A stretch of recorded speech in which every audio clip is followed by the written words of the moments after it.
Hello viewers, আসসালামু আলাইকুম। আজকে আমার রেসিপি চিকেন চপ। আর চিকেন চপটি আশা করি সবাই খুব পছন্দ করে, ছোট থেকে বড় সবাই কিন্তু মোটামুটি চপ পছন্দ করেই খাই। তাই আমি ভাবলাম যে আজকের আমার এই রেসিপিটি আপনাদের সাথে শেয়ার করি।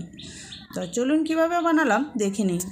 আমি তো আলু সিদ্ধ করে তারপরে ম্যাশ করে নিয়েছি। আমি স্বাদ মতো লবণ নিয়ে মাখিয়ে নিচ্ছি। এখন দিয়ে দিলাম কিছু চিলি ফ্লেক্স, তারপরে দিয়ে দিলাম একটু জিরের পাউডার। তো এখন ভালো করে ম্যাশ করে নিচ্ছি। আর এখন দিলাম একটু গরম মশলার পাউডার, ইচ্ছে করলে এটা আপনি স্কিপ করতে পারেন। তো ভালো করে মাখিয়ে নিতে হবে, একদম মিহি করে মেখে নিলে ভালো হয়।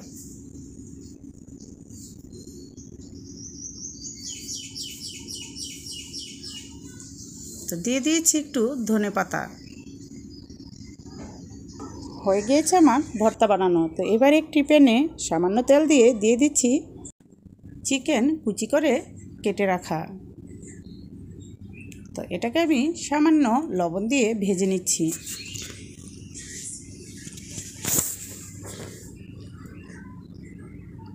আর চিকেনটাকে কিন্তু অতটা মচমচা করে ভাজতে হবে না।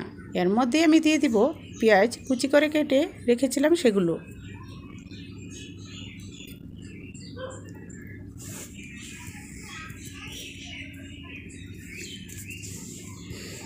তো পেঁয়াজটাকে আমি ভালো করে নেড়ে চেড়ে নিলাম। এবার দিয়ে দিলাম একটু আদা রসুন বাটা।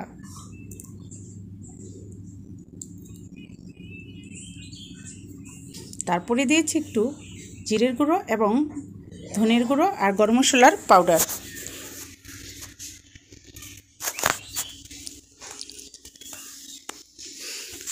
দিয়ে ভালো করে নেড়ে চেড়ে জাল করে নিচ্ছি। এখন দিয়ে দিলাম কিছু কাঁচামরিচ কুচি করা, দিয়ে দিয়েছি কিছু ধনেপাতা।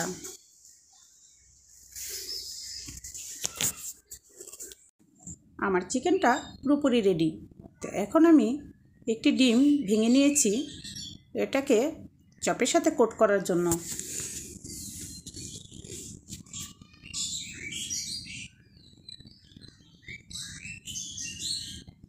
এখন আমি ভর্তা থেকে কিছু নিয়ে ভালো করে চ্যাপটা চ্যাপটা করে হাতে লাগিয়ে নিচ্ছি। আর অবশ্যই খেয়াল রাখবেন হাতের মধ্যে কিন্তু একটু পানি নিয়ে নিতে হবে, তাহলে হাতে চটকিয়ে যাবে না।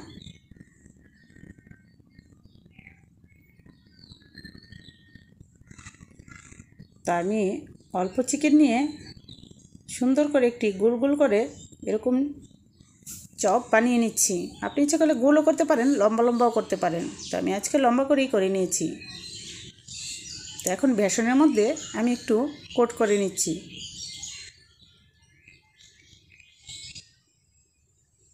বেসন থেকে নিয়ে তারপর আমি ডিমের মধ্যে কোট করে নিব।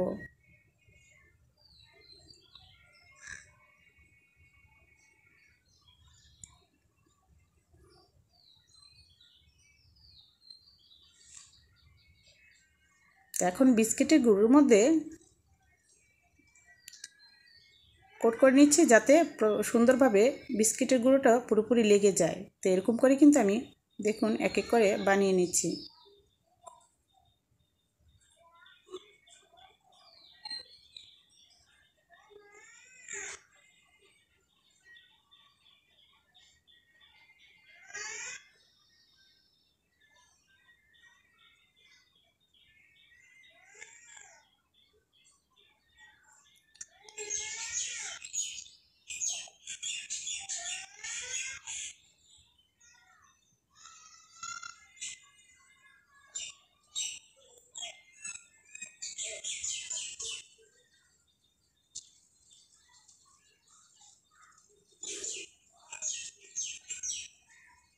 তো ভালো করে এরকম বেসনের মধ্যে লাগিয়ে নিতে হবে। বেসন অথবা আপনি কিন্তু এখানে ময়দা ইউজ করতে পারেন।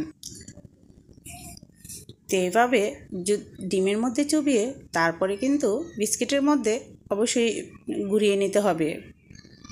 বিস্কুটে গড়গড়িয়ে নিলে ওপর দিয়ে আপনার সুন্দর একটি কালারও আসবে আর খেতেও কিন্তু ভালো লাগবে। তো তো ভিউয়ার্স, আপনি কিন্তু খুব সহজেই বাসায় এরকম একটি চিকেন চাপ বানিয়ে নিতে পারেন। আর বাসায় বানানো জিনিস কিন্তু সবসময় হেলদি হয়। তো ভিউয়ার্স, চলুন এবার ভেজে নিচ্ছি। তা আমার আগেই তেলের মধ্যে ভাজা ছিল, তো ওই তেলের মধ্যে কিন্তু আমি এখন ভেজে নিচ্ছি।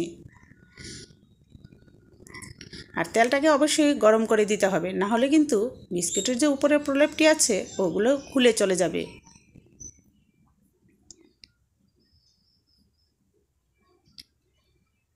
ভিউয়ার্স, যদি ভিডিওটি ভালো লাগে তাহলে অবশ্যই লাইক কমেন্ট শেয়ার করবেন আর অবশ্যই সাবস্ক্রাইব করবেন। আর যারা আমার পুরানা সাবস্ক্রাইবার আছেন তাদেরকে জানাই অসংখ্য ধন্যবাদ যে আপনারা ধৈর্য ধরে আমার ভিডিওটি দেখছেন এবং আমার পরিবারের সদস্য হয়েছেন।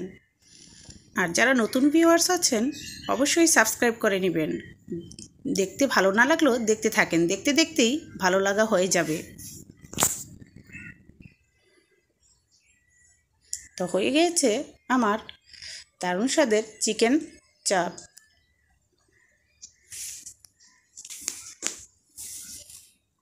তো ভিউয়ার্স, ভালো থাকবেন, সুস্থ থাকবেন। আর আমার ভিডিওটি দেখেছেন সেই জন্য অসংখ্য ধন্যবাদ। আল্লাহ হাফেজ, আসসালামু আলাইকুম।